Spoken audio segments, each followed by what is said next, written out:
በስመ አብ ወወልድ ወመንፈስ ቅዱስ አሃዱ አምላክ። ስንክሳር ንዕለት 29 ሚያዝያ። በዛ ዕለት እዚኣ ንጎይታና ኢየሱስ ክርስቶስ መዘከርታ ልደቱ እያ። ምስጋና ንዑ ይኹን፣ ሳሂሉን ምሕረቱን ምስ ኩልና ህዝበ ክርስቲያን ይኹን ንዘላለም ዓለም አሜን።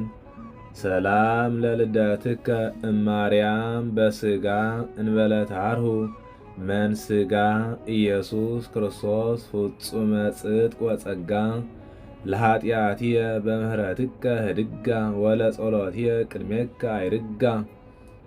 በዛ ዕለት እዚኣ ቅዱስ አርስጦስ ሐዋርያ ዓረፈ። እዚ ቅዱስ እዚ ካብ 72 አርድእቲ እዩ። ኣብ ጸርሃ ጽዮን ምስ ሐዋርያት ጸጋ መንፈስ ቅዱስ ተቐበለ። ምስኦም ከዓ ብናይ ኩሉ ዓለማት ቋንቋ ተዛረበ። ካብኡ ምስኦም ሰበኸ፣ ተላኣኾም። ብዙሕ ግዜ ድማ ምስኦም ተሳቀየ። ሐዋርያት ሓርዮም ኣብ ኢየሩሳሌም ሓለቓ ቤተ ክርስቲያን ሸምዎ። በዛ ናይ ተልእኾ ሽመቱ ቁሩብ መዓልታት ጸንሐ። ብድሕሪ እዚ ኣብ ሃገር ብናጥስ ኤጲስቆጶስ ሸምዎ። ኣብኣ ብስም ጎይታና ኢየሱስ ክርስቶስ ሰበኸ። ምስጋና ንዑ ይኹን። ነቶም ህዝቢ ብፍልጠት ቅድስ ሥላሴ ኣእምሮኦም አብርሃሎም። ኣብያተ ጣዖታት ኣፍሪሱ ብስም ጎይታና ኢየሱስ ክርስቶስ ምስጋና ንዑ ይኹን። ኣብያተ ክርስቲያናት ሃነጸሎም።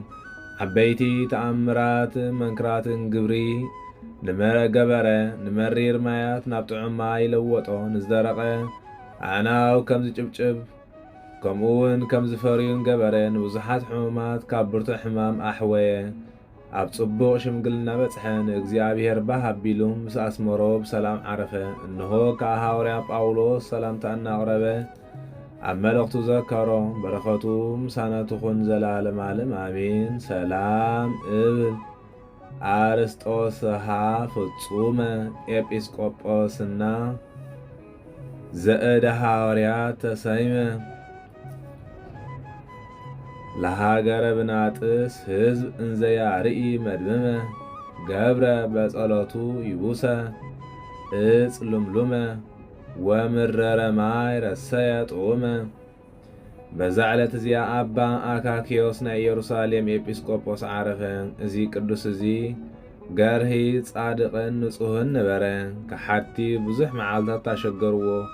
ንጎይታና ከዓ በእዳው ብዙሕ ተኣምራትን መንክራትን ገበረ እሞ ብሰላም ዓረፈ። በረኸቱ ምሳና ትኹን ዘላለም ዓለም አሜን። ሰላም እብል ለኣባ አካክዮስ ዘኢየሩሳሌም ኤጲስቆጶስ እምከሃድያን ህዝብ ድህረ ረከበቶ ባይስ ፈለሰ ዮም ሃበ ዘኣፍቆሮ ክርስቶስ እምሃው ዘዓለም ሓላፊ ዘብዕሉ ተጽናስ።